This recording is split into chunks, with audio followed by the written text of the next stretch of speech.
And welcome to another edition of the Wake Up Late with Dougie Show. I'm your host, Dougie Almeida, and I'm joined by two comedians, good fellow, and an encore performance for Mr. Steve McGrew, who was just here last week.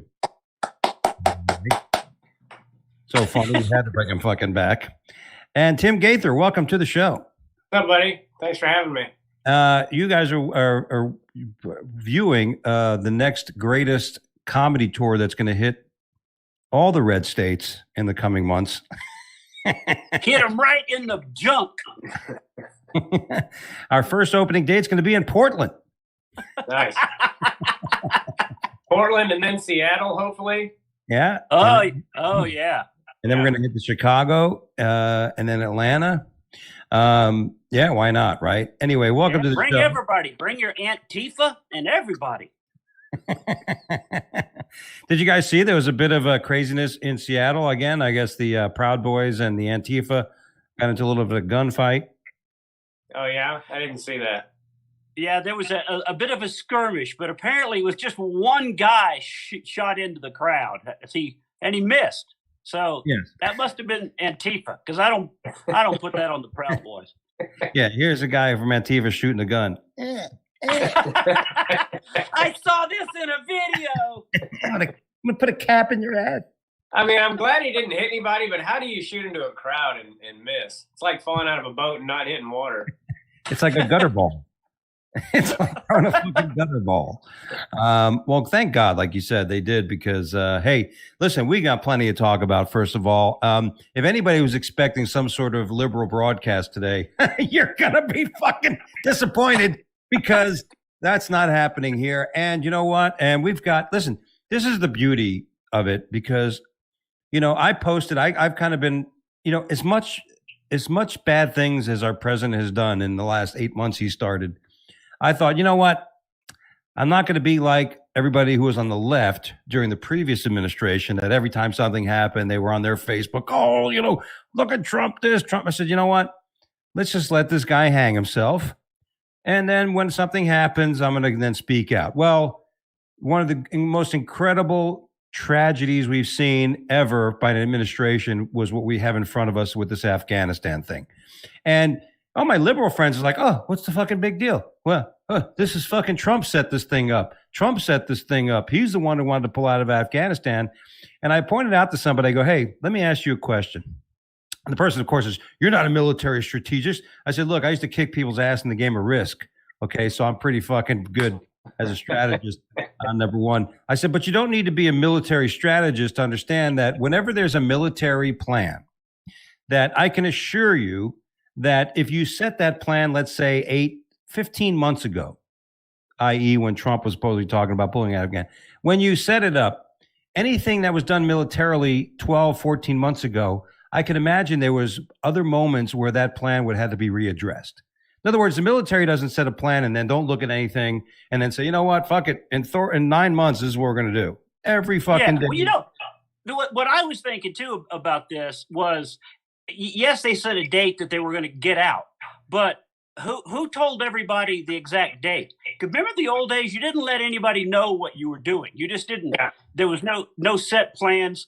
And also, why wouldn't they have told every American by tweet, hey, on a certain date, we're going to get out? So, look, don't everybody leave at once. That might look fishy. So start going, I'm going to go visit Grandma in Cleveland.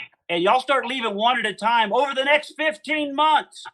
Yeah, I got to take my video back to the Blockbuster in Kabul. Well, yeah. they told his dumbass what to do and how to do it, and he just didn't listen to him. You know, it's my understanding that he didn't listen to the people in charge now. They were like, get the citizens out, then get all our equipment out of there, and then get the military out. That's all he had to do. But he didn't do it because he's trying to ruin the country, because he's controlled by somebody who wants to destroy America, is my opinion. Well, he's not even sure that they're getting the Americans out right now. I mean, they're not even sure, you know, they're bringing a ton of people on these planes, but they're not, it's like the house is on fire and he grabbed his stepkids. You know, his real kids are going, Daddy! Daddy! Or his pets. He got his pets out first. Yeah. He got the bird and his cat and the dog. And and his wife's still in the bed. Yeah. he got the kids that were over for the sleepover. He's got the neighbor's dog. He's got the postman He who was grabbed just, everything but who he was supposed to. yeah. I mean, and then here's the thing. Here's the beauty of it. I mean, look, the guy is fucking the pooch, and one of the things, the only good thing about him winning this election was, it's almost like as a comic when somebody says, "I'm funny as shit, I'm fucking hilarious," guys don't know I'm a, and then all right, get on stage, bitch. Let's see what you could do. And then they get up on stage and eat a dick. Then I headline all the alternative rooms in L.A. Yeah, exactly. And so that's what's happening. You got somebody who said, "Hey, I'm going to do it better. I'm smarter. I'm all this kind of shit. I'm not the last idiot." And then you come out and in 8 months, you completely ruin almost everything you fucking touch. And I'm tired of these fucking people laughing. Our Vice President Kamala Harris was asked today, and by an interviewer, like, when she was heading towards, I guess she was heading to Europe, but she's like, to Asia for some, and she's like, of course, they asked her a question. She's like, let me assure you, Afghanistan is our number one fucking priority. She calls it Afghanistan. Yeah. She's a freaking disgrace. And, I said this on Twitter the other day. I was like, we've got a guy who's had 2 brain aneurysms and 2 brain surgeries, and a woman who couldn't win the primary in her own state, leading this whole charge. So it should be fine. It's absurd. Yeah.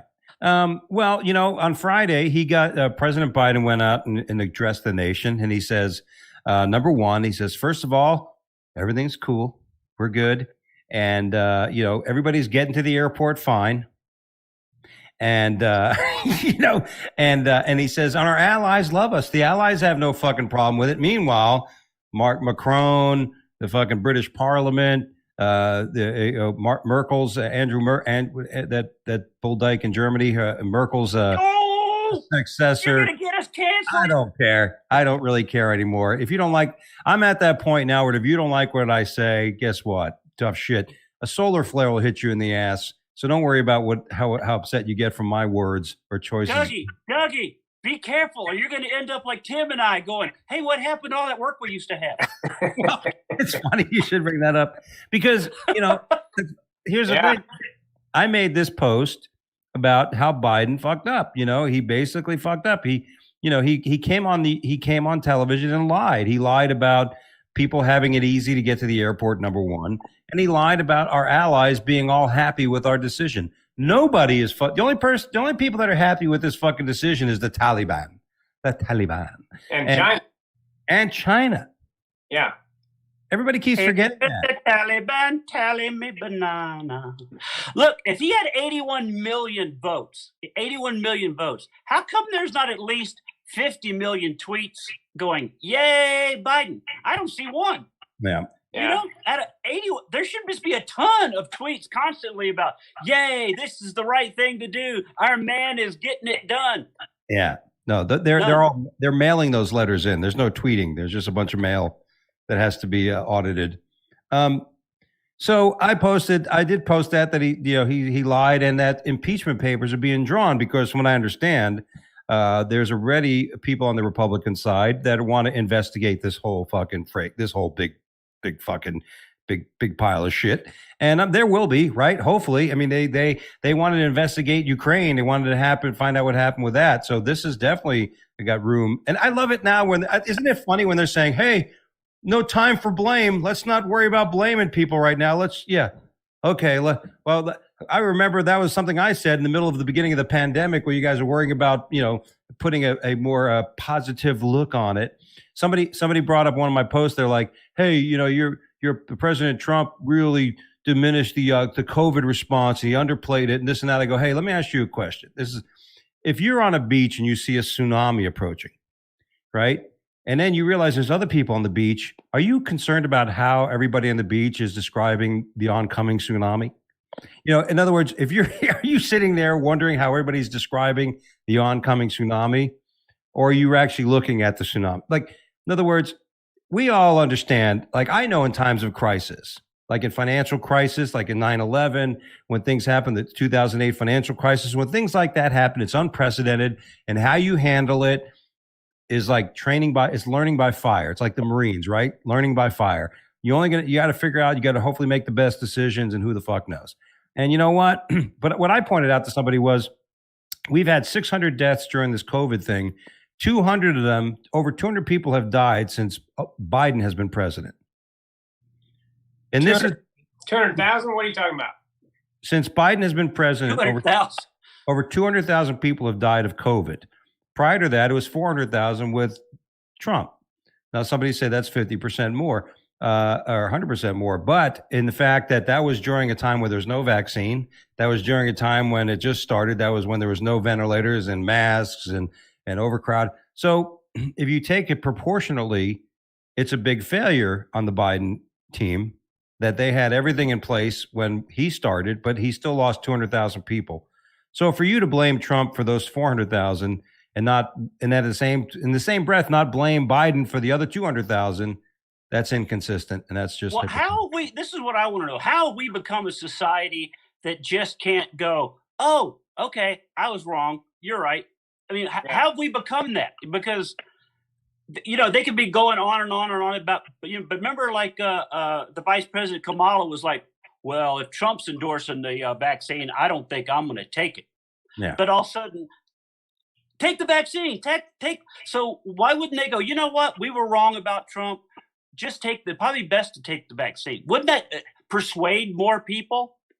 Yeah, it doesn't matter. People have such short memories for all that stuff. I have a friend that works for Pfizer, and he said the whole reason that it got rolled out as fast as it did was all because of Trump getting rid of all that bureaucratic bullshit that goes into making those things take so long. But and something else people don't talk about is the fact that the flu has gone away. There was 27,000 cases this year, and last year there were 38 million. And those PCR tests cannot differentiate between COVID and the flu. So that's why they're pushing so hard, because December 31st, they're going to have a whole brand new test that will differentiate between whether you have the COVID or you have the flu. So then if half the country is still not vaccinated, but all of a sudden COVID goes away and the flu numbers go up, people will go, wait, what the hell just happened? We've been lied to. It's, in my opinion, the biggest lie ever told. And it's not even about politics anymore. To me, it's about the fact that Biden is being controlled by somebody who wants a global agenda, and we are not going to end up on the good end of it. 99% of us. I'm of that mindset. But we seem to be the last to really jump in and fight it, because if you look at if you're online, like France is already having it, Australia's going nuts with protests, England's blocking streets, and America's kind of like, well, I'm not really happy about this. So we're kind of the last to go, hey, we're not going global. Yeah, it's my opinion that Americans have become so, we've had it so good for so long in this country that we've become so complacent and lazy and kind of stupid, and we just don't think that, like, it can happen here. But people forget how young of a country America actually is and how quickly it could all go away. And the Founding Fathers knew that. They knew we would have to continuously fight for our freedoms. That's why they lined up the Constitution the way they did. And they're just ignoring the shit out of the Constitution lately, and it drives me insane. All that stuff they did to even have mail-in balloting, that was all illegal shit. Yeah. Yeah. And then that drives me nuts, because at least our side didn't even step up. The Republicans didn't throw a giant fit and going, no, that is wrong. That's illegal. We'll sue. This will not happen. Yeah. Well, from what I understand, from what I understand is that ultimately, because everybody wondered what happened to the Bull Durham report, and that kind of the Barr Durham report and all this kind of thing. And a lot of that was skiboshed by Maxine Gazwell, whatever her name, Jizz all over you, whatever her name was, because the trove of information she had on powerful people was mighty. And so that's supposedly why things kind of got shut down. However, there is a new, what do they say? A second shoe will fall. And supposedly the powers that be on the Republican Party are waiting for old El Dumbo and El Horo to completely fuck up. And, listen, whatever ends up happening, I think even now, let's listen, Biden's numbers are falling like crazy. His approval rating is falling. They're falling faster than Kardashian panties in a basketball locker. Yeah. Yeah. You know what I'm saying? And you know what? That's it. Because sometimes, like I said earlier, you got to let the critics step up. You got to let that person who says they know better get up there and show people how little they do know to win over the American public. So, but you still have these fucking libtards. You still have these people, and these are friends. Listen, I had a friend I've known since I've been in middle school that, just because I said something about Biden, pointed out that he fucked up here, right? And, like you said, Tim, you bring up anything about Biden, the next thing anybody brings up, well, what about Trump? I'm like, look, he hasn't been president for fucking 9 months. So I'm not, you know what I mean? I don't sit there and go to dinner somewhere and then complain about the chef from somewhere else I ate 3 months ago. You know what I mean? Yeah. Well, I don't know if you saw the post. I tweeted, I made a meme that had Governor Cuomo and Osama bin Laden on it. And it just said, which of these two killed more Americans? And constantly people were posting underneath it, Trump killed more, Trump. Yeah. And it's like, that had nothing to do with that was not the meme. That was not the question, but you just want to blame Trump. Yeah. Yeah. It seems to be a knee-jerk reaction. And like I said earlier, when it comes to this pullout of Afghanistan, the final decision was made. And what people are already starting to say was that it was all about the optics. Biden wanted to get this done by 9/11. He thought that was he think he would get something accomplished. He ignored. And what he said on Friday was the consensus of the reports was that Afghanistan would not fall. Well, I'm a fucking comic who manages money, and I'm not a military strategist. I was a kick-ass person in the game of Risk, I did mention. But I saw the Iraqi defense system fail. These people don't have anything to fight for. They got their paychecks and they went home the next day. So it was not a surprise to me that the Afghan defense forces fell. It was this, and somebody posted on my post, they're like, who are the ones that said that was going to fail? I said, well, the CIA, the FBI, and these are just people that watch one news source because they're not, it was Bloomberg or not Bloomberg, it was I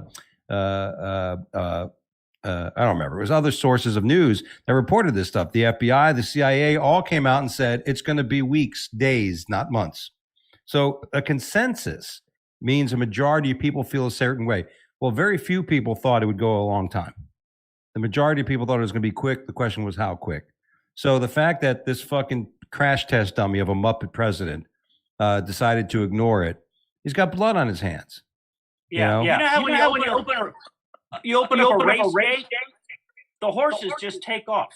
And that's exactly, like you said, a comic. I know that. You pull the plug, water's going to rush out. That's what's going to happen immediately. So how did he not know that? No. Well, he doesn't know it. He doesn't even know how to walk back into the White House. Did you guys see the video where he got lost? I saw that. With the guy actually pointing that way.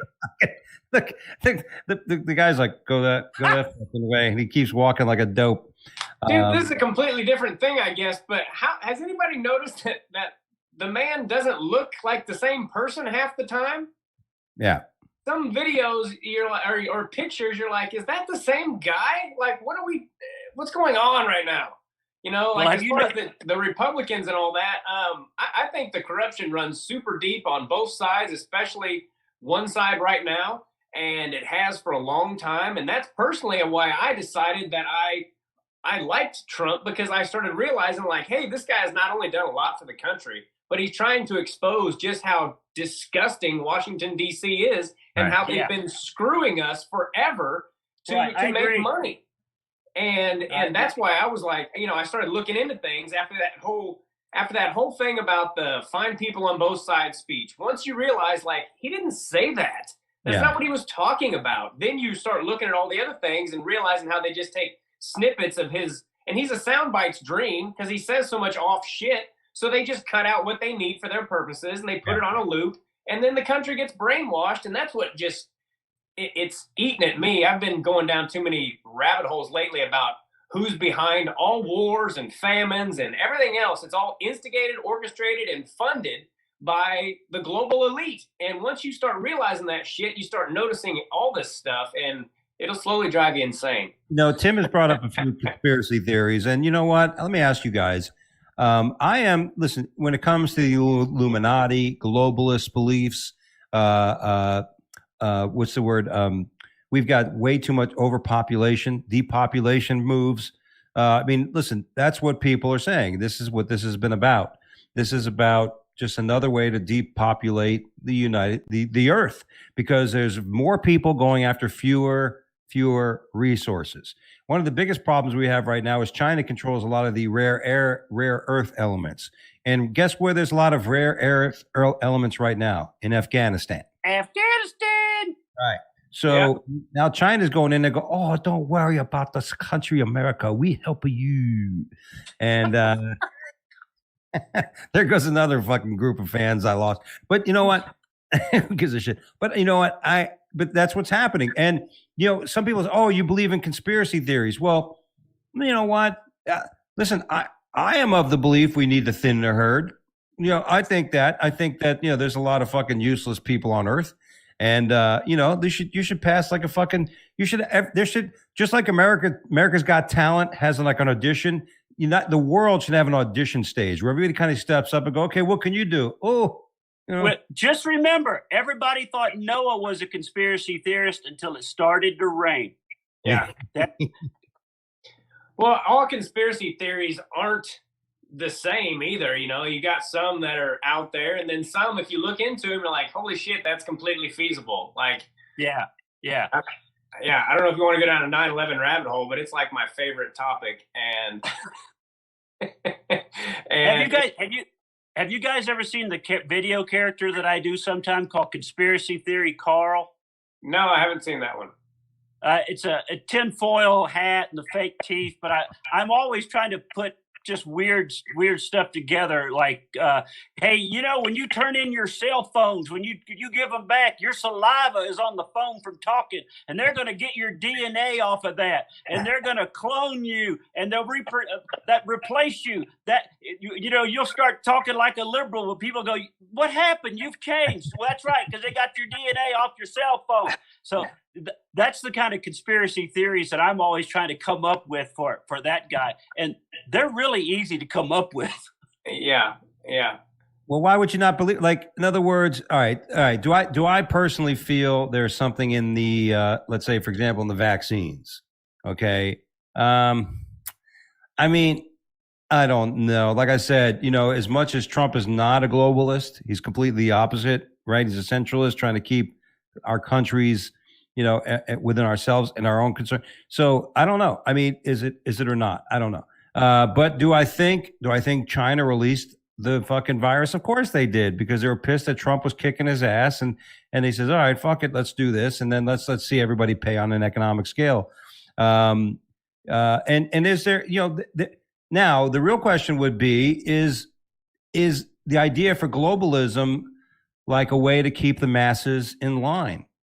Because you can't have individualistic people like in our country, because we're all special. We all fighting for that thing, and that's what the globalists don't want anymore, right? They don't want people in this country, you know, the real rich. I mean, the real rich want to stay rich, right? Well, they've been talking about a new world order and one world government for a long time now, and they sneak it in a politician way so it doesn't sound like what it is. But they've been talking about it forever, and yeah. So. Well, and exactly. I mean, even brought it up. I mean, one of Obama's speeches brought up this new world order.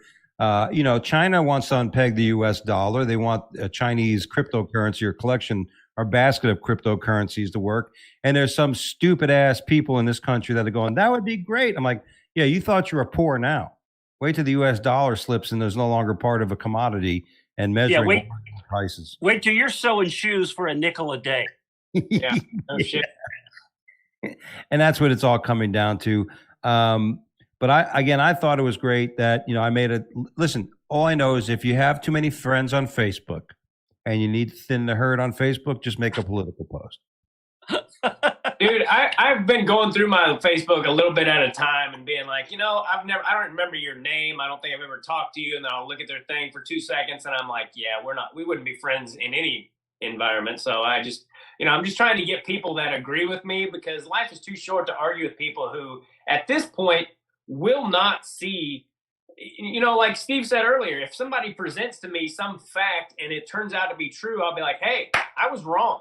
And why is that such a problem for people anymore? Like I get it, whatever. You didn't like Trump for whatever reason, but you can't see that this guy is destroying the country and is nothing but a freaking puppet for somebody who wants nothing good for us. I mean, how many fucking things do they have to do? What does he have against diabetics? He made insulin. That was like the first thing he did was make insulin not affordable again. It's like, why would you do that? What do you got against diabetics, you dick? That's Trump's new slogan: "Make insulin great again." Well, Tim, you're totally right. That's what I don't understand. How can they not look and go, I hated Trump's mean tweets, but hey, I'm paying more for gas. Hey, my groceries are up. Hey, my insurance just got a little bit. How can they, even if they didn't like Trump, how did they not see their life isn't better? These are the same people that said Trump had nothing to do with the market growing, and now these are the same people that are going, look, the market's up with Biden as president. You're like, look, you can't be, you have to be on one side of an argument. You can't say, like, as a fiduciary, I'm here to tell you that very, very, very few presidents or presidents of the United States have any real influence on the long-term aspects of a market. That's a global thing. It has a lot of moving parts. What we did see with Trump was that when he was elected, that it caused a run on the market because deregulation. We realized, a lot of companies realized there was going to be favor to business development in this country, right? And taxation.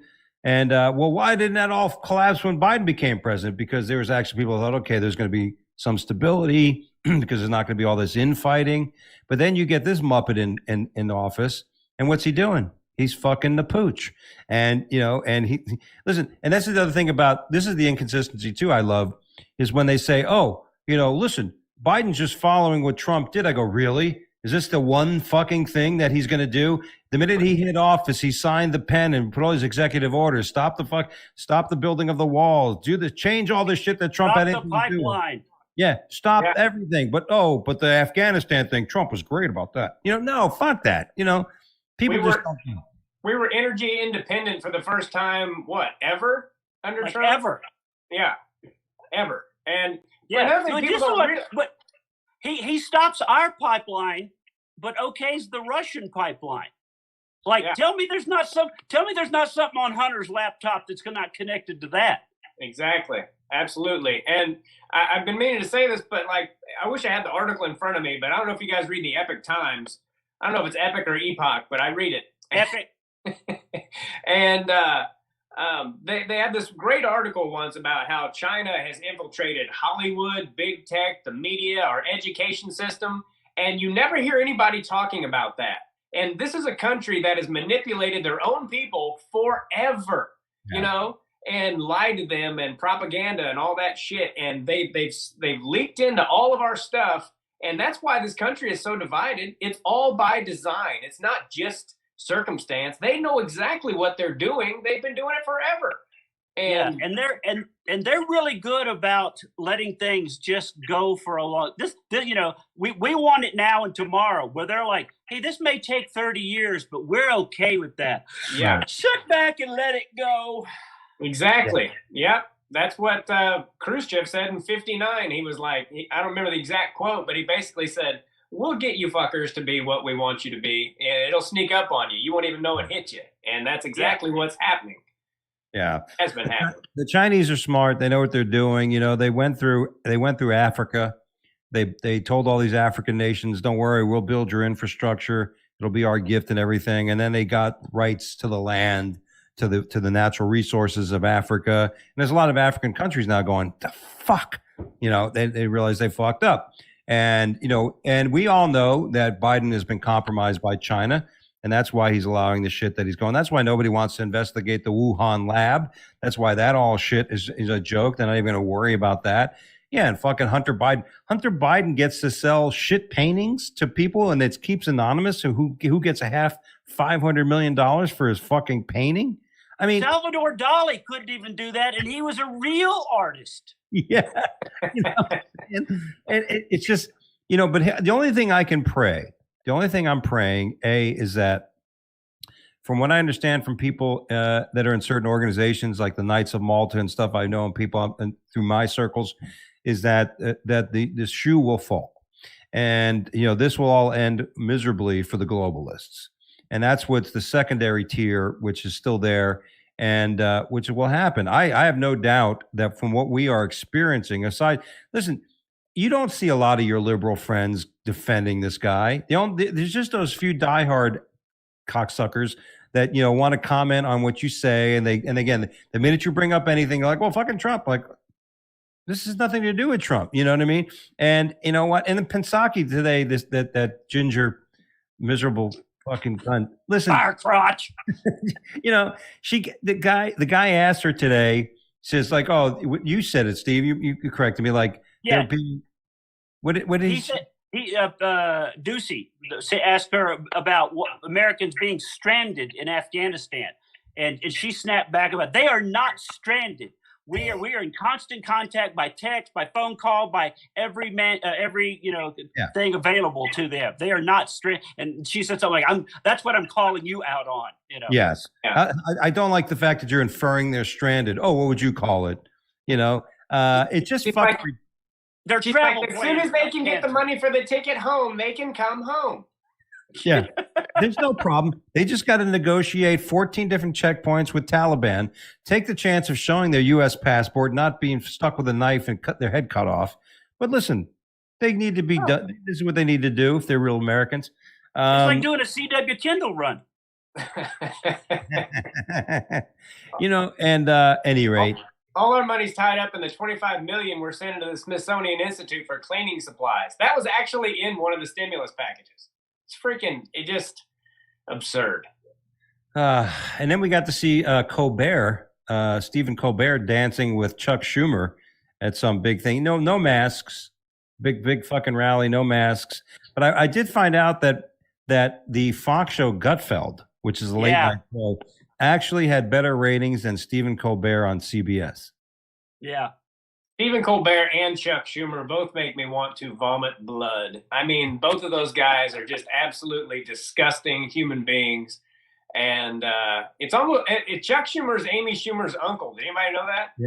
Yeah. How do you think she got famous? Thank you. Yeah. I thought it was stealing everybody's jokes. It was either Chuck Schumer's way to do it or Kamala's way to do it. Those are the only two ways I could think of. Yeah, I think Uncle Chuck had his hand in some of that. It's all disgusting, dude. If you do some research, you figure out how many people, especially from like the Obama administration, are literally married to people in the press. And you're like, how is that not a conflict of interest, or how do people not put two and two together and go, oh, they're saying all the shit they say in the news because the news is owned by the people who benefit mostly from this narrative. It's not that freaking hard to figure out, Yeah. And like, what's our guy, McConnell? What's his, Mitch McConnell. Mitch. Yeah, Mitch McConnell. He's married to a Chinese woman whose dad owns the largest shipping company in China. Do you think he's really going to step out and speak against China? Yeah, and either John Kerry or Mitt Romney, one of those dicks, are married to somebody in their family is like literally married to one of the mullahs of Iran or whatever they're called. John Kerry, Frankenstein face himself. His daughter's married to one of the mullahs. Getting a lot of moolah, and John Kerry, that fucking Frankenstein looking fuck. I mean, he is the what is he, the environmental czar or whatever he is. Meanwhile, he's flying a private jet everywhere. You know what I mean? He's going everywhere. I have to fly in this fucking jet. Okay. Whatever. And he's carving Bigfoot. Dude, the Green New Deal is a bigger scam than COVID is. Yeah. Well, you know what's hard, and what's hard for me, I should say, is because all these people in their 20s or younger. What's the new one? There's a generation. What do they cost the new one? I don't even know. Useless. Generation Useless. That's the one. They don't know because I'm old enough to have gone through the 70s when there was gas shortages and Time Magazine was talking about climate change back then, but it was not global warming. It was a cooling. And then all of a sudden we went through something else in the 80s. And you're nodding. I see you guys. So you know what Yeah. They only know what they're told right now, and they're social media savvy, so they're just bombarded with it constantly. And we're like, no, this is all bullshit. They've been lying to you guys for 30, 40, 50 years now. Well, how about this? They say that a big problem is the seas rising. Well, if that's the case, then why did Obama just buy a $12 million house right on the water? It's all bullshit. Yeah. Yeah. Well, They're like, oh, we need $67 billion for this thing. You wouldn't understand. You guys are too stupid. But trust us, we're going to do the right thing by you. We're not going to launder it and put it right back in our own freaking pockets. Right. And why did NASA have satellite photos that they actually said the glaciers had grown recently? Yeah. Well, they talk about one of the poles losing ice, but the other one's gaining ice. And, part about conspiracy theory is that there is a conspiracy theory that this whole global warming thing is just a farce to have people ignore what's really going to happen, which is when the Earth changes its magnet pole polarity, and it actually shifts. Some people would suggest that some of these deluges, you mentioned during the Great Flood with Moses and stuff. The reason this happened was because the Earth went from going like this and then changing its movement. It's kind of like having a dish with water in it. If you just go like this with a dish with water in it, everything's okay. But if you change the direction, the water kind of changes its whole thing. So, that is potentially, what we're looking. One of the things that's always bugged me too is how they're always talking about how we're killing the planet. We're killing the planet. We are not killing this planet. This planet is how many billions of years old? And unless you're one of those people, no, it's only 6,000 years old. No, but we're not killing the planet.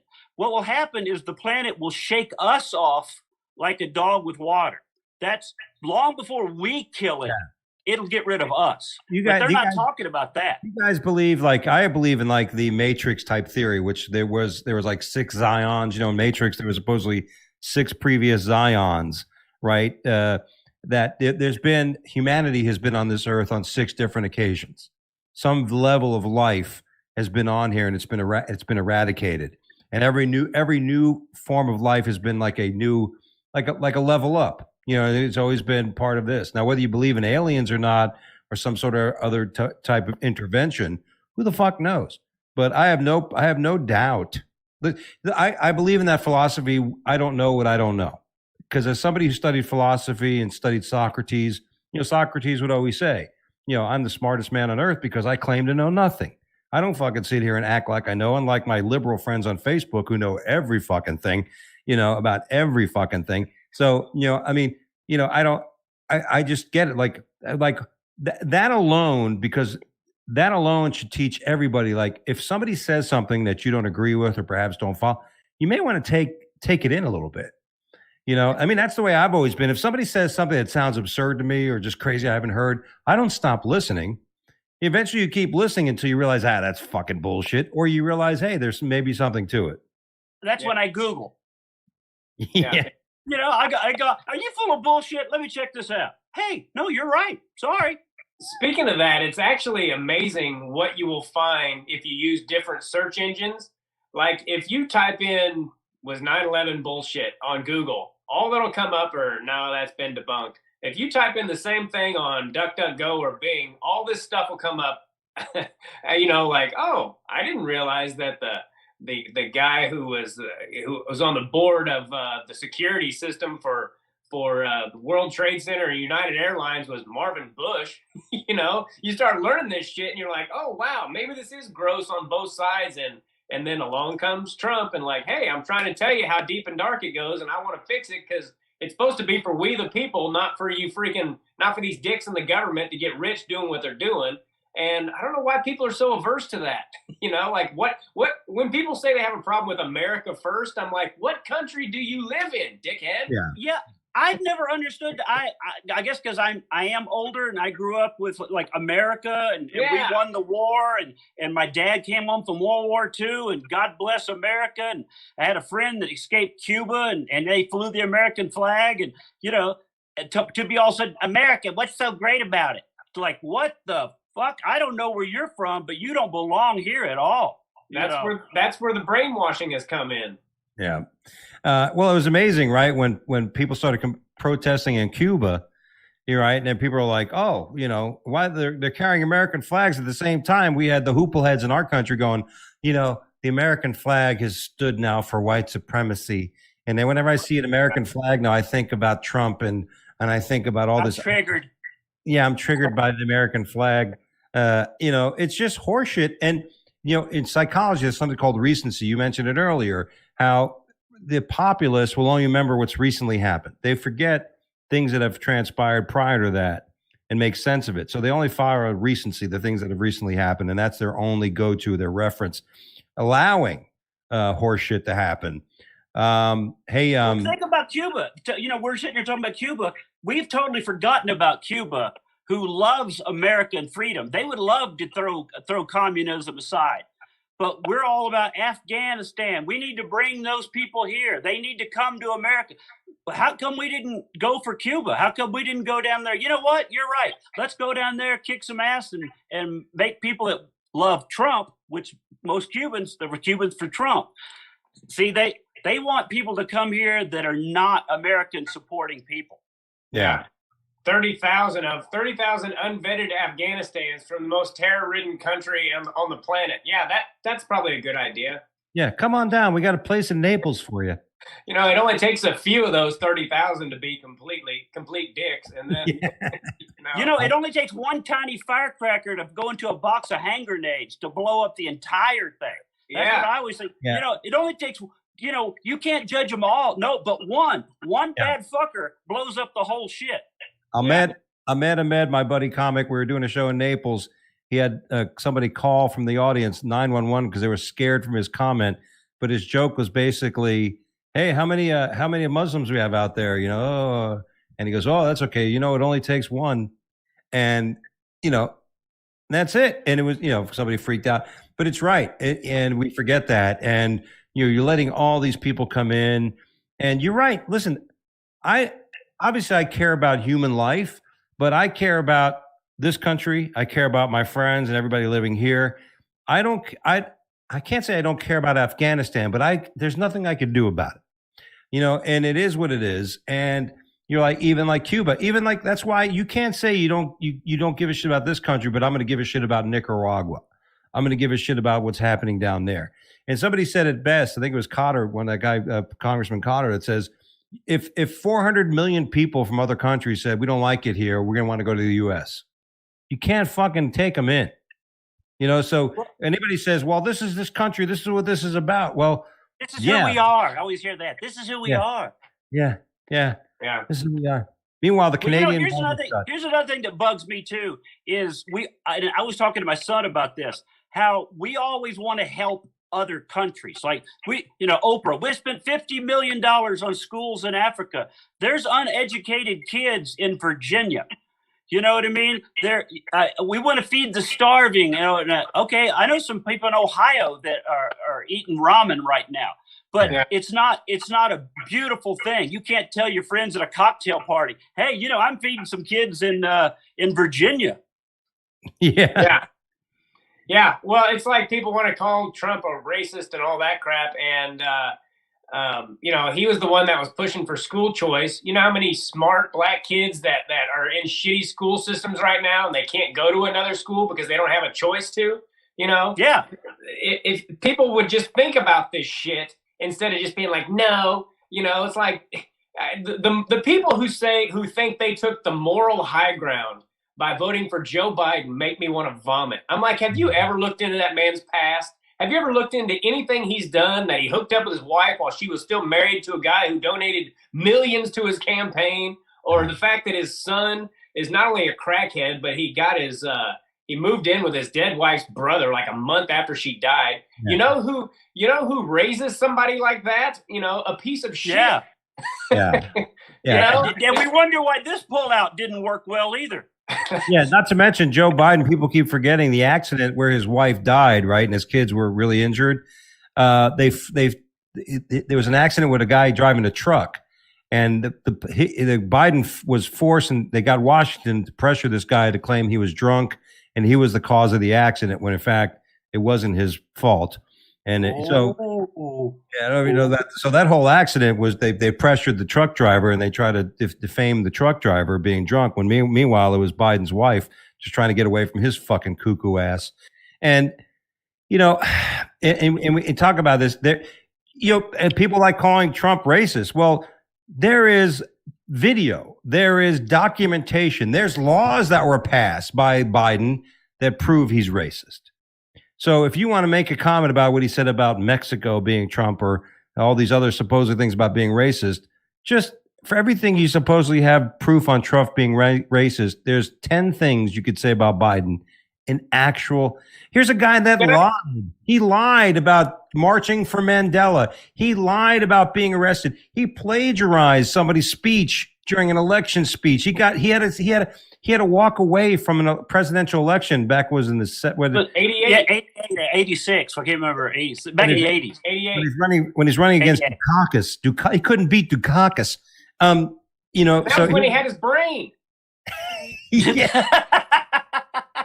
All right, so let me ask you guys a question. Hey, let me say this real quick, though. I have to make this point.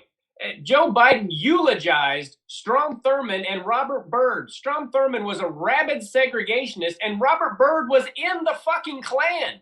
I mean, and he looked up and greatly admired these people. Speaking of systemic racism, the 94 crime bill is the best example there is of it. And that motherfucker wrote it and sponsored it. And the fact that people don't know this stuff just makes me crazy. Yeah. And like Kamala Harris sending more black guys to jail for drugs. Yeah. And keeping them longer than their sentences were for.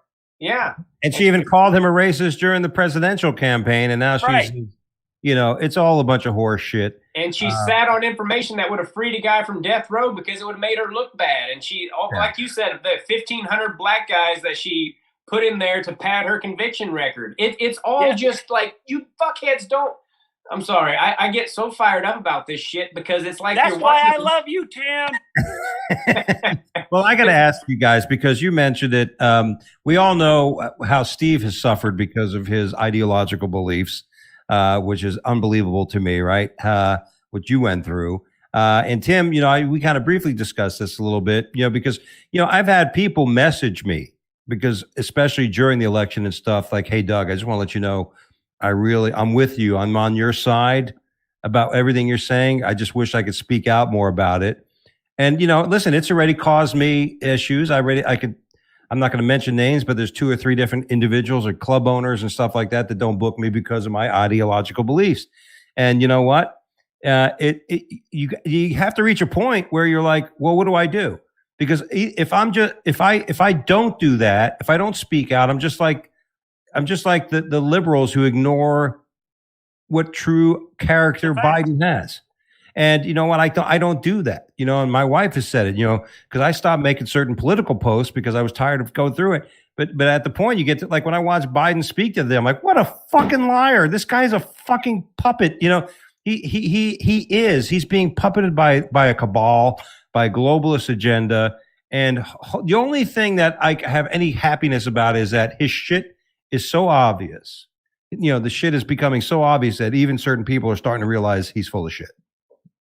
Yeah, but the worst thing to me is once they get rid of him, then you bring in Kamala Harris, and I think that's been the plan all along.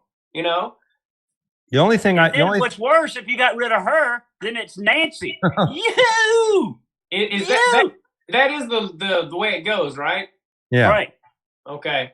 Yeah, that's terrifying because unless you can put together anything between the 3, right? Now, there's an underlying similarity or a common denominator on the mischief, and then you can basically go into a coup or like a military state, or just basically have like push for a whole new election.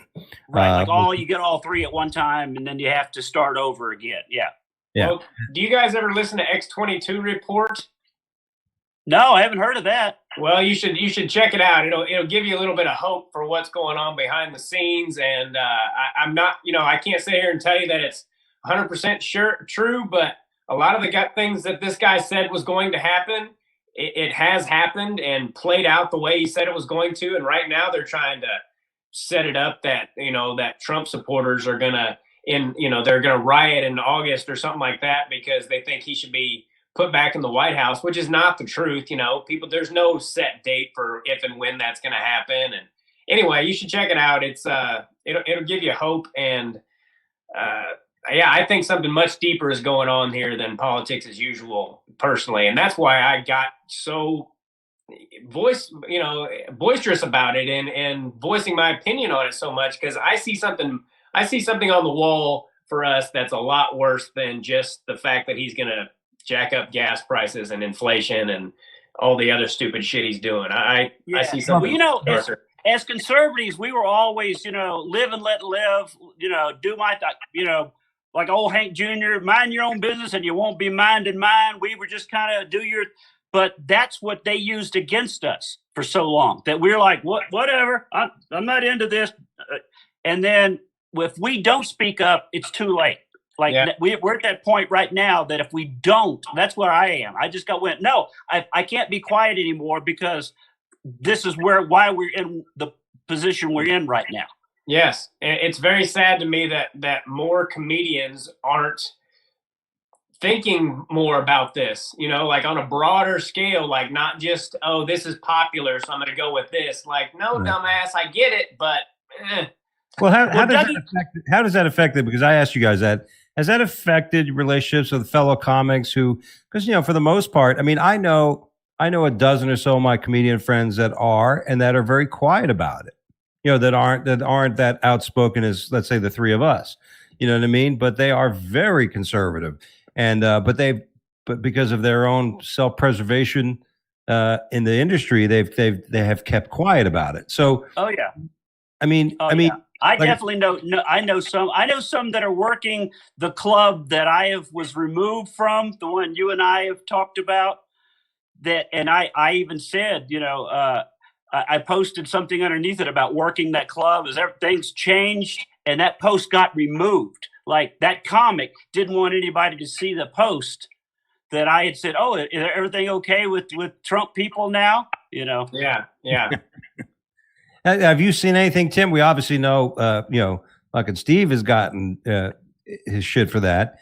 Has this affected you and your business? Because you're out there, you're all over. I don't see you being held back anywhere. Well, I mean, I definitely got way less work than I used to. It used to not be this hard, and I've had conversations with some comics that I genuinely liked, and I tried to explain to them where I was coming from.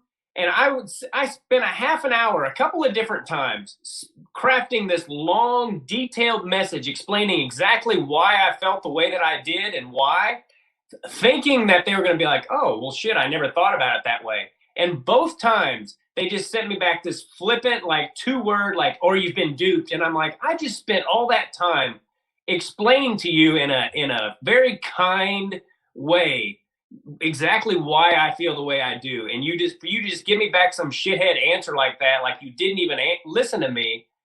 I've wasted so much time this year trying to explain that to people, and if they do that a couple times, I just block them. I'm like, fuck them. Life's too short. I don't care. I'm not gonna spend my day annoyed when I'm trying to take care of my 3-year-old because some shithead can't get what I'm trying to say. Well, how does that affect, like, in other words, because we got to be truthful. I feel that way. I'm always going to be truthful about the way I feel about something. And if something happens, I'm going to take it in. I'm not going to blindly go with one side. I try to make sense of it and shit. But at the same time, it's like, how important is that relationship with fellow comics? Like, is it, because like I said, there's one particular comment was actually unfriended me over it, and he runs a club. So I'm guessing, well, I guess this guy would never book me at this club, now, that kind of thing. But I mean, it's in a club that's in a certain part of the country I'd probably never want to fucking go to anyway. You know what I mean? Yeah. So, I mean, You know what I mean? So I mean, when is it? How do you guys deal with that? Like, well, here's the one thing. Here's the one thing that I have trouble with. And Dougie, you saw me. We worked together in Oklahoma. My show is pretty good. I do an okay show. And fucking lot better than okay. And I don't. I'm not political in my show. I want comedy to be comedy. I don't want to divide the audience. I'm not there to piss anybody off. You know, this is a comedy show. So I don't understand why clubs got upset with me for being a conservative, because my act is not about political. They just got butthurt because I think they're stupid for voting for Biden. Yeah. Well, it's the whole brainwashing thing. That's why they think they're on the right side of this, and so that's why there's nothing worse than idiots who feel justified, you know, and that's what they've been taught. That if you're on this side, you're allowed to say whatever you want because you're being true and good, and if you're on this side, well, I can't believe you would support that piece of shit. And it's like, I can't believe you're too stupid to see the writing on the wall for what's down the road for this country. That's what makes me crazy. Well, that's why the only solace I have in this guy fucking up is that he's fucking up, and that, you know, eventually the most important people, not the diehards, not the people on the fringe, but the people in the middle are seeing it. And I've had friends that were more left than they are right, and they're like, "Oh God, this is horrible." I'm like, well, you know, during you would think during Trump's presidency, everybody's like, "Oh, this is a mess." I'm like, "What do you mean it's a mess? My 401k's up, gas prices low, my house price went up. I can sell this thing, make some money." What the fuck was so bad? The fact that you don't like the guy, what he's saying about certain things. I mean, you know, I don't give a fuck. You know, like he called Rosie O'Donnell fat. Oh, he's so mean. I'm like, you know what? I don't give a fuck. Like, you know, that's what it's all about, right? I don't get, like, especially as comics, we got thick skin. If somebody says you suck, you're like, well, guess what? I got a gig next week, so I don't give a fuck what you like. You know what I mean? Well, that's why I'm for bringing back bullying. I know that's a horrible thing, but I'm serious. I even do a thing in my act sometime about, you know, when I was little, there wasn't a lot of unhealthy kids in my school. There wasn't. There was one kid with a note, and we teased him till he finally got out and played with us. You know, and that's what we need to bring, that kind of stuff back. I'm not talking about, you know, bullying, but not let everybody just be a wimp. You know, if your kid comes in with lures in his face and purple hair, you're like my dad would have just been like, "What the fuck? Not in my house." Yeah, you know what I'm saying? Yeah. We need to bring that back, you know? Well, all the kids are doing it. Well, if all the kids jumped off the bridge, would you do that? Remember that kind of? Oh, yeah. Yeah. Bring that back. Yeah. I agree. We on my other podcast with my right friend, hanging with Mark and Dougie. Yeah, Brett Favre came out and advocated for kids 15 and under should not play tackle football. And my buddy Mark's like, aren't kids pussies enough? You know, it's like, you don't learn how to, the reason why the youth today can't deal with adversity is because they don't have to, because their parents keep protecting them and coddling them and like enabling them and all this kind of shit. One of the, like I ran a karate school and I taught soccer, and the kids are great. You know who fucking sucks? The parents. You know, because the parents will make excuses for the kids and want you to, like, look, this kid's got to fucking learn. You know, the kid's got to get punched in the face.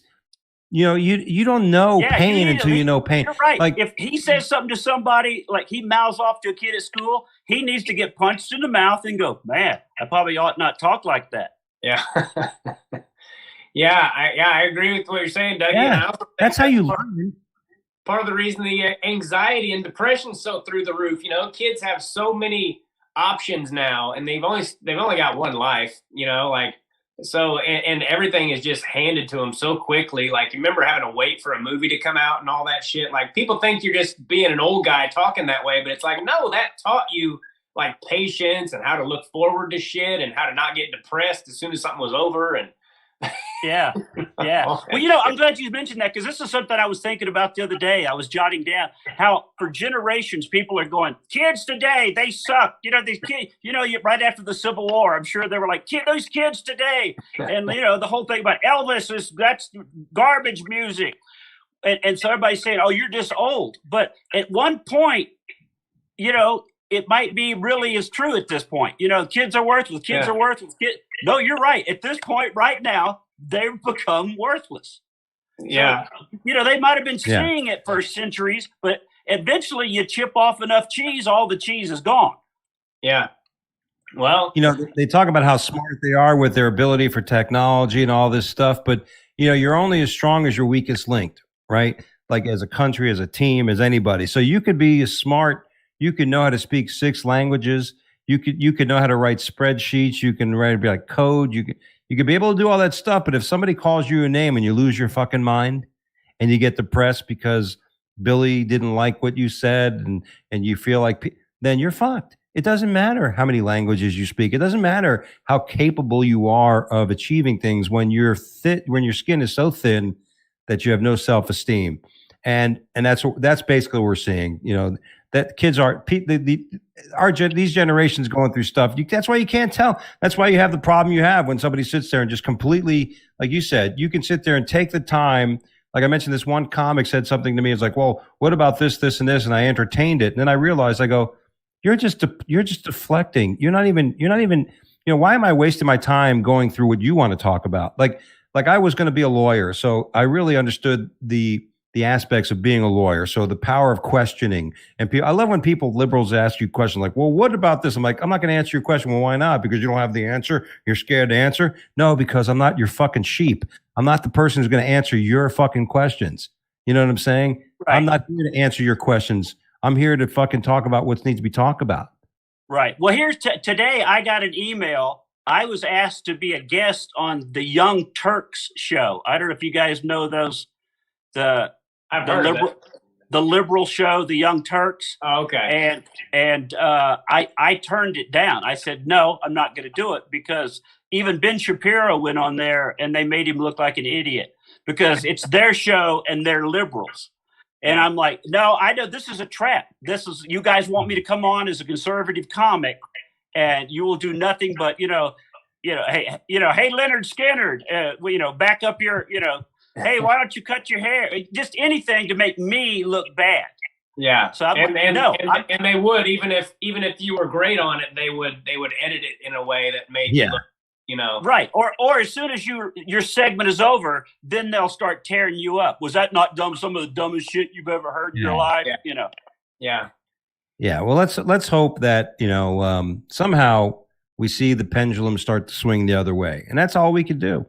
I had some other questions here, but we want to go over some of these news stories. Because there's also, let me plug this real quick. It's not my thing, but there's something you can find on BitChute.com called The Plan to Save the World. It's 14 minutes long. And I encourage people to watch that and make their own conclusions from it about how feasible it is. But if you think about war and famine and all this shit, again, I said this earlier, if it's all by design and it's all orchestrated and funded, the freaking World War II was funded on both sides by the Rothschilds. And people like that just control all of us with all their shit, and they sit back and laugh their asses off, and they make tons of money off of it. 8 people have the same amount of money as like half the world.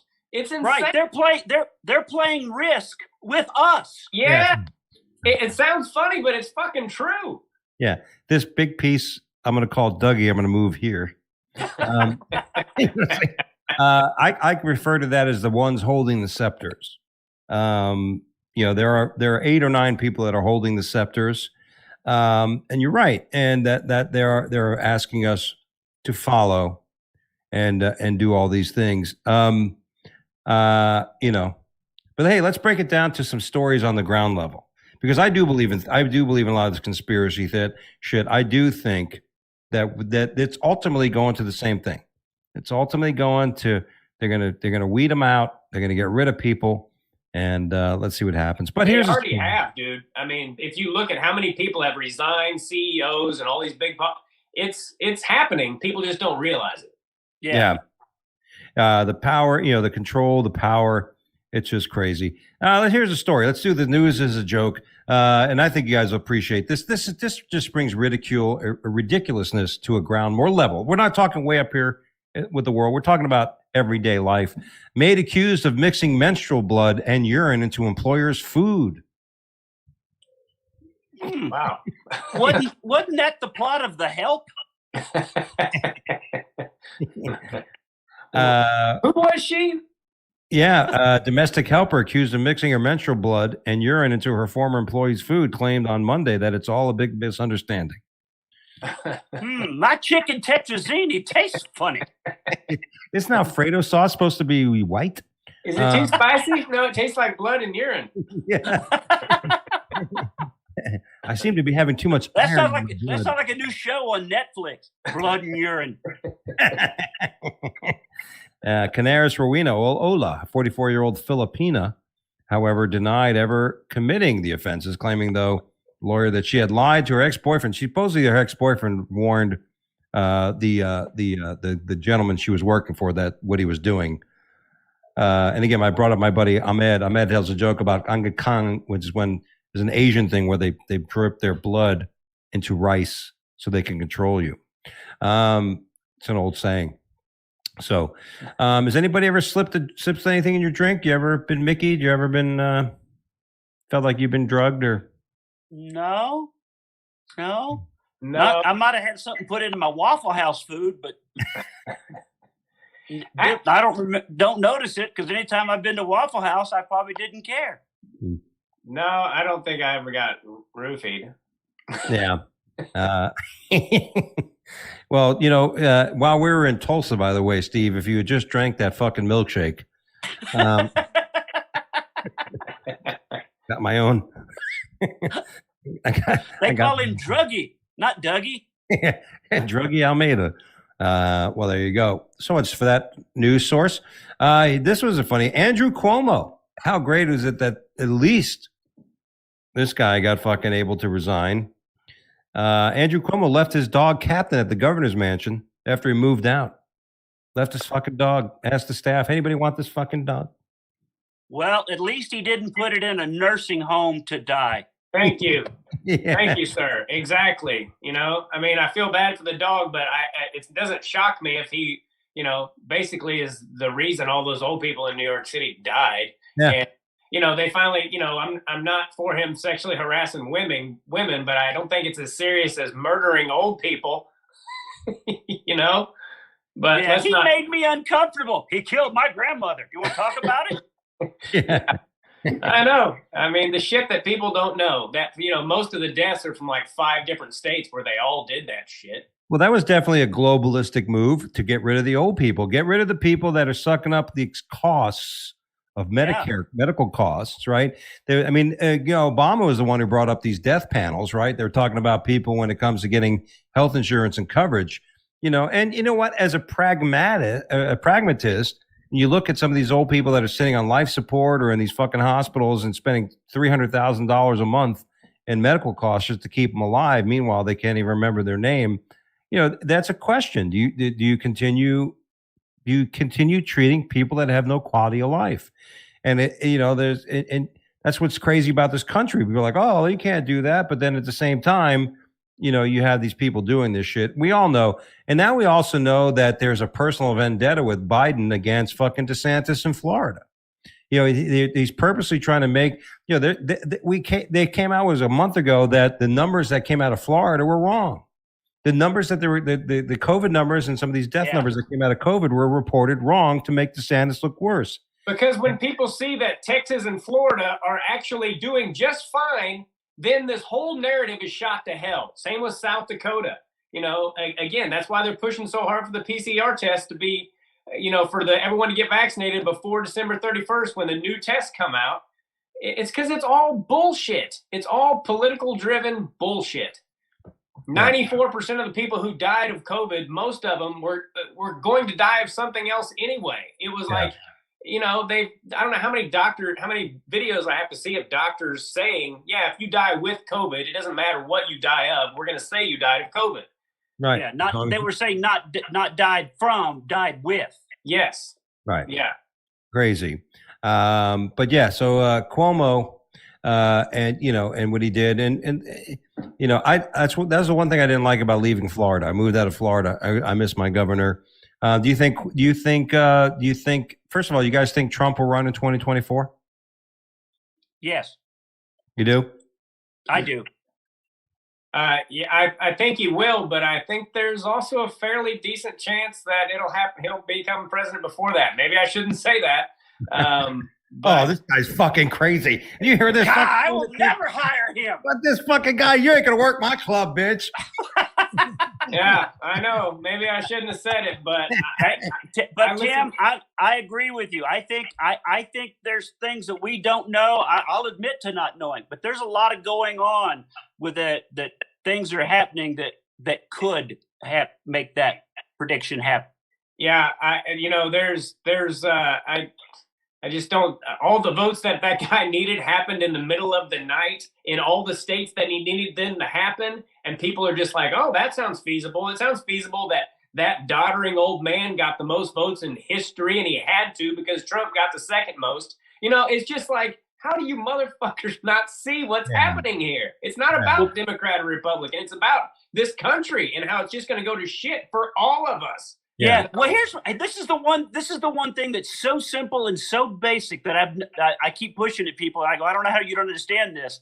If it wasn't rigged, if you didn't cheat, wouldn't you be like, here, there you go, suck it? You know what I mean? That's to me that's the easiest. You wouldn't be trying to block an audit. You'd be like, check it out. Yes. Why are they fighting it so hard if there's nothing to find? And you know what? All they bitched about for 4 years was how Trump cheated in the election, and that's how he won. Well, then how come they didn't do a forensic audit? And I'll tell you why. It's because they cheated their ass off in 2016 as well. They just didn't cheat enough to win, and that's why they made sure to do it in 2020. Yeah. And call that crazy if you want to, but if they were really that convinced, why didn't they do a forensic audit? I love when people say that about evidence. There's no evidence. I'm like, over 93% of the crimes committed in this country are never solved. And it's because there's not discoverable evidence. That doesn't mean the crimes weren't committed. Yeah. So, it's like an unsolved murder. It happened. We just don't know who did it. Yeah, we still don't know the true killer of John F. Kennedy. There's still things. So I love when people talk about facts and truths and stuff. And I bring this up in my show. I said, here's an example of a factual statement: all single men are bachelors. That is a factual statement that nobody here can argue. But if you want to rely on anything else, sometimes fact and truth evolves. Sometimes it has to occur over time to happen. Our next story. This is great. A man in his 40s fell to his death at a New York City concert after attempting to body flip. I mean, again, I believe in I believe in Darwin. I do. I just feel it. But if you're 40 years old going to a concert and trying to stage dive, yeah. A man sometimes you get what you deserve. Exactly. Sometimes, what's the saying? You play stupid games, you win stupid prizes. Yeah. I thought you guys were going to catch me. Everybody, I'm coming down. A man fell to his death after attempting to do a flip on a balcony during a rock concert in New York City at the City Field, where the New York Mets play and lose. Yeah. Drugs are bad, kids. Yeah. Well, with all this shit going on, I don't feel bad for that guy. No. You know what I mean? There's only so much places I could put my sympathy, and it's not with that guy. Yeah. So good riddance. A TikTok doctor explains why sneaker filled with human feet keep washing up on the beaches of the Pacific Northwest. Say that again, please. So in the Pacific Northwest, they found dozens of people, like feet, are washing up on the shore, like in the Pacific Northwest. Sneakers or shoes with feet in them, and that's it. Huh? That's some picky ass sharks. Well, sharks with feet. I don't do toes. So, I like them humans, but the feet you can keep.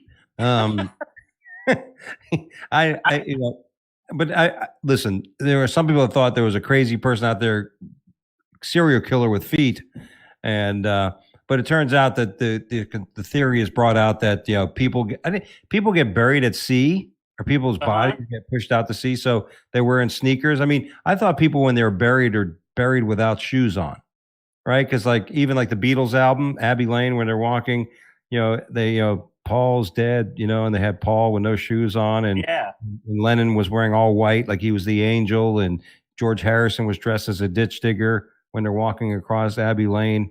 I mean, so I mean, I don't think people, but he basically said that people get pushed, they get pushed into the ocean, and what happens is those sneakers have like those fillings around the edge of the ankle, and then like you said, the ankle is such very little real bone, like strong muscle tendons, that the fish eat away at it, and the foot just breaks off the body, and then you got feet on the Pacific Northwest. Or there's a lot of discount funerals where they're like, "I'll take that casket. It's a little short. Don't worry about it. He'll fit." We'll make him fit. We got a place for his feet. What, does everybody play basketball around here? What the fuck? Yeah, that was interesting. And our last story, South Carolina man gave a child a face tattoo, little kid, and he did it at a McDonald's. Was it his kid? Good question. South Carolina. That is a good question. Has been allegedly giving a face tattoo to a McDonald's restaurant. Brandon Prescia, 28, of Lawrence, South Carolina, is charged with illegal tattooing an underage tattoo after police learned a minor received the tattoo from this guy. You mean like an actual just sitting there? At McDonald's. At McDonald's. That's what somebody says. I was at a McDonald's and I was having a Happy Meal, and this one kid was getting a tattoo from some other guy. At McDonald's. What was the tattoo of? It was of a hamburger, actually. No, I don't know. It was of a Happy Meal. I'd like a hamburglar right here. I want to look like Mike Tyson. Yeah. He was arrested on this past Tuesday. Who was? Tyson? Oh, shit. Yeah. No, I wasn't arrested. I did that years ago. Authorities were tipped off that a man had tattooed a child's face at a restaurant after a customer filmed the incident. Yeah, okay. What a dick face. Posted a video. But he doesn't say, "Hey, maybe you should not tattoo that kid's face." Yeah. Now it's right. Hey, Tim. Tim, what would you do if your kid, 3 years old, came home from McDonald's with a tat on his face? Well, he wouldn't be there without me in the first. He wouldn't be there at all, actually. My goal is to never feed him that shit. So when he's like 8 and some dickhead parent takes him to McDonald's, he almost shits his pants and never wants to eat it again. That's what I hope for. Good for you. Good for you. Oh, God. You don't let him go there and jump around in those COVID-filled balls? No, we haven't. We've never been to a McDonald's, but I would let him jump around in the balls. Because he's got that's how it starts. Next thing you know, he's in drama class. I love these balls in my face. I don't know where I learned this. Do they still even have those things? I haven't been to McDonald's in a long time. I don't know. Do they still have the ball pits? I don't know. Okay. I just remember all the playgrounds where, we used to be able to, the kids could go, they played on the little springy things out front, like Mayor McCheese. Yeah. And then all of a sudden they had to bring them inside and encase them because parents couldn't watch their own kids, Yeah, I know.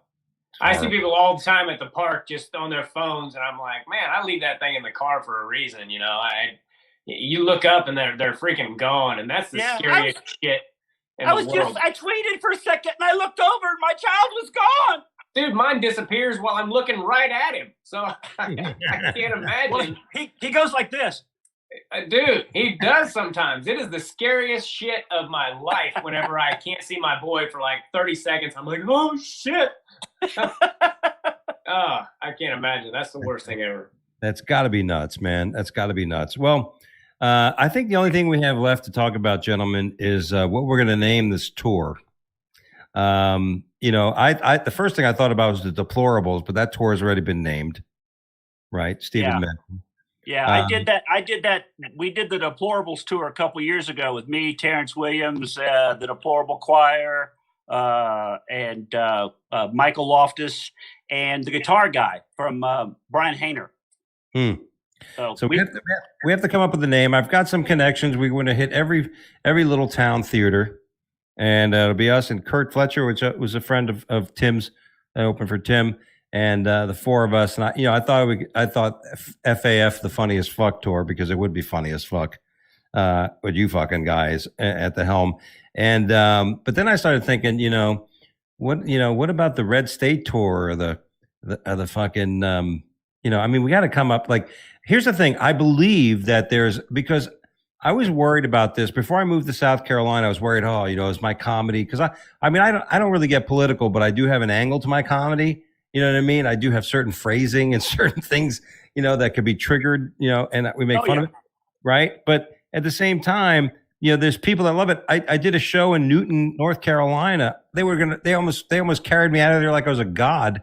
You know what I mean? Because they got to hear jokes they wanted to hear. We weren't doing fucking Trump jokes and, I remember doing a show in North Carolina a couple of years ago, and it was a comic from LA, and he came in there, he was just ripping on Trump, and he ate a dick. I mean, the 30 minutes was just brutal. Yeah. And he walked into the green, was like, holy fuck. I go, dude, you're in North Carolina. You're going to tell Trump jokes in North Carolina? Well, here's what you do with the podcast right now. We just set it out. What should you call the tour, and see what all the responses are. Sometimes that's the best thing is people. Yeah. General public, there's some funny people out there. A lot of times I'll come up with an idea for a joke. I'll throw out the premise, and I'll read about 6 tweets down. Damn, there's the punchline. Thank you. I'm taking that. What about the Common Sense tour? Is that possible? Yeah, that's possible. Yeah. Making common sense more common. Yeah, no shit. The Triggered tour. Yeah, something to that effect. But bringing back the belt. I just think that we could definitely. I just gotta be countless places. These little theaters that we could put together a tour, and they will just come out in droves because they're hungry for it. Yeah. And I just think that crowd is just going to get bigger and bigger as we watch this muppet of a moron we have as a president. That will continue. And I keep telling this to my liberal friends. I go, look, okay, I get it. Afghanistan. I get it. You don't accept that he fucked up. I get it. Okay, it was true. You're right. You're right. It was Trump's fault. You're right. Okay, let's wait till the next time he fucks up, because he's going to fuck up. Yeah. You know what sucks is I hate dividing anybody or not. Some people not wanting to come, because I know that there are people in the crowd who are, Democrat or liberal or whatever they want to call themselves, who have always enjoyed my comedy and I've always gotten along with. And me too.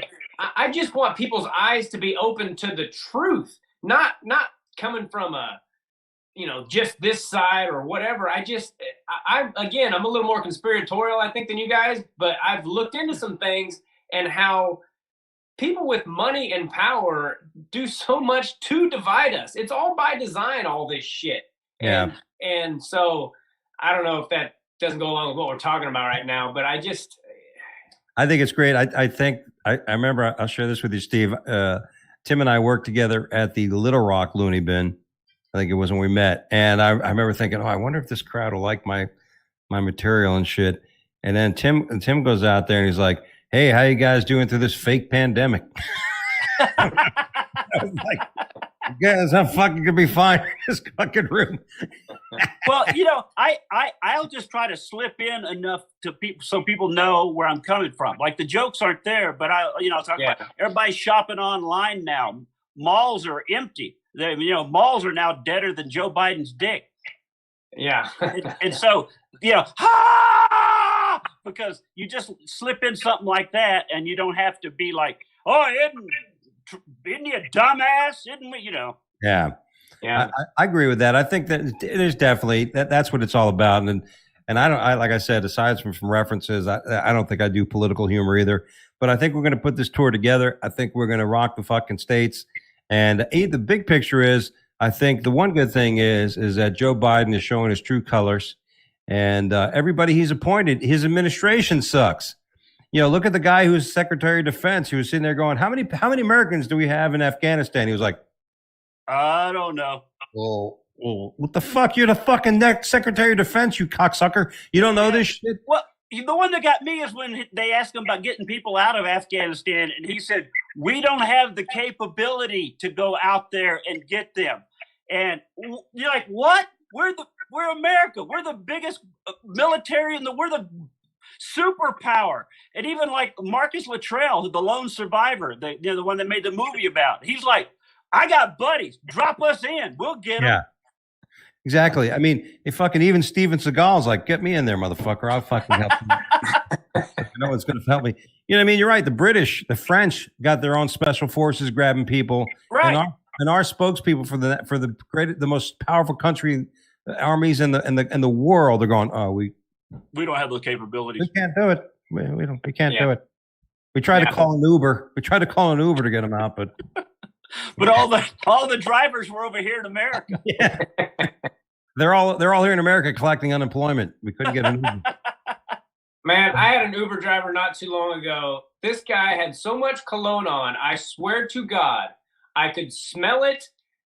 He had his windows up, and I could smell it through the windows. And I was like 20 feet from the car, and I was like, I can smell this guy's cologne already. I opened that door, dude, and it was like, I mean, I thought it was going to knock me on my ass. It was like 6 o'clock in the morning. I'm like, holy Lord, dude. Yeah, like, and had his radio station going.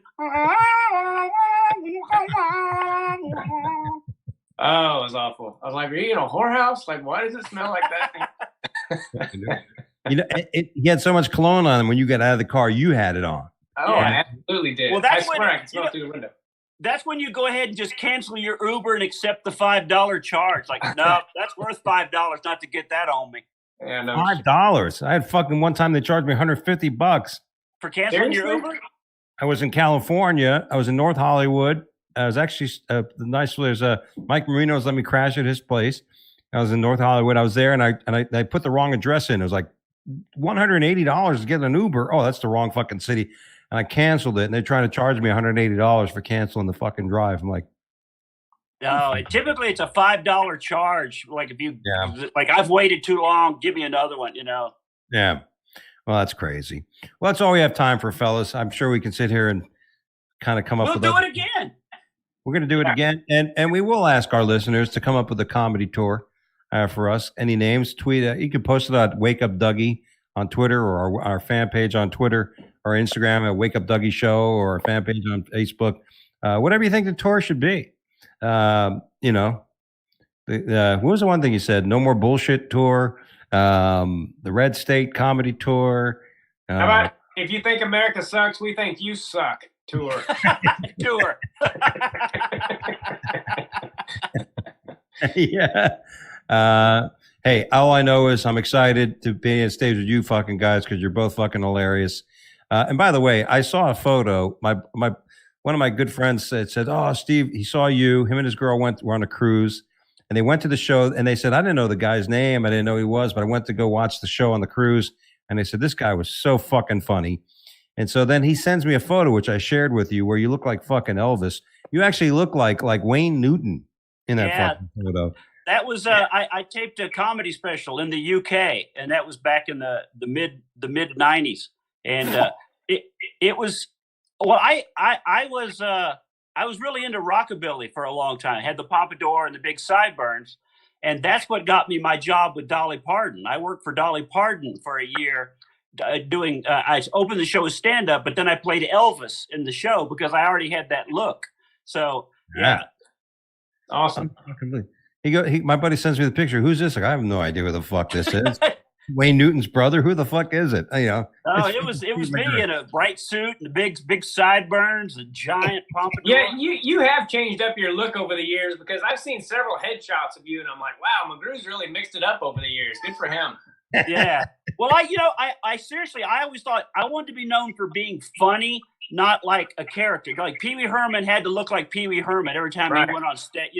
There were certain comics that had to have that look. And I always like, hey, if I want to do this week, I'm going to do it. If I'm going to go home with a beard, I'll do it. If I'll shave my head, I'll do it. Yeah. Just be funny. I didn't want them to expect something every time, you know? Yeah. It's a good point. Great point. Well, enough edification for our listeners. They've got enough. And let's see they go home and think about all kinds of stuff like globalization, new world order, depegging of the U.S. dollar. Biden's a fucking asshole. There's so much stuff for you guys to listen to.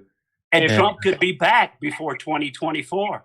If you really want to go down some rabbit holes, listen to X-22 Report, watch the documentary Fall of Cabal, watch the sequel to Fall of Cabal, and then your eyes will really be open to some shit like, oh my God. Your face will look like this. Yes. Just be prepared to change the way you think about some things if you watch this shit, because anyway. Well, thanks for having me, Dougie. God bless you guys. I can't wait to see you guys all again. We're all going to get together, and God willing, this country will be in a better place before we know it. Yeah, it will be. Got to trust in it. God bless all of you. Take care, guys. That's the word I was thinking. The Patriots of comedy. Oh, that's good. That's not bad. Yeah. Yeah. There we go. There, see? That actually was one of my good listeners just messaged me. So I owe him $20. Anyway, guys, thanks so much for being on the show. Don't forget to follow us on Twitter at Wake Up Dougie and on Instagram at the Wake Up Late with Dougie Show, and follow me at Dougie Dangerous on Twitter and at TikTok at Funny Fiduciary. What's coming up for you, Steve? I've got shows coming up. I can't remember exactly because I don't look at my calendar. But like I always say, Google Steve McGrew, Steve Mudflap McGrew, because I'm addicted to social media. It's going to be Instagram, Facebook, Twitter, TikTok. All of it will come up. Tim? TimGaitherComedy.com has all my dates, and it has my podcast and anything you want to find, all my social media links and all that shit. So yeah, TimGaitherComedy.com. God bless. You guys got over an hour of funny and education today on the Wake Up Late with Dougie Show. God bless. And hopefully we'll be back with an all-new show next week right here at the same spot. Until then, take care and speak the truth and be yourselves. Take care. Yeah. That's it. He got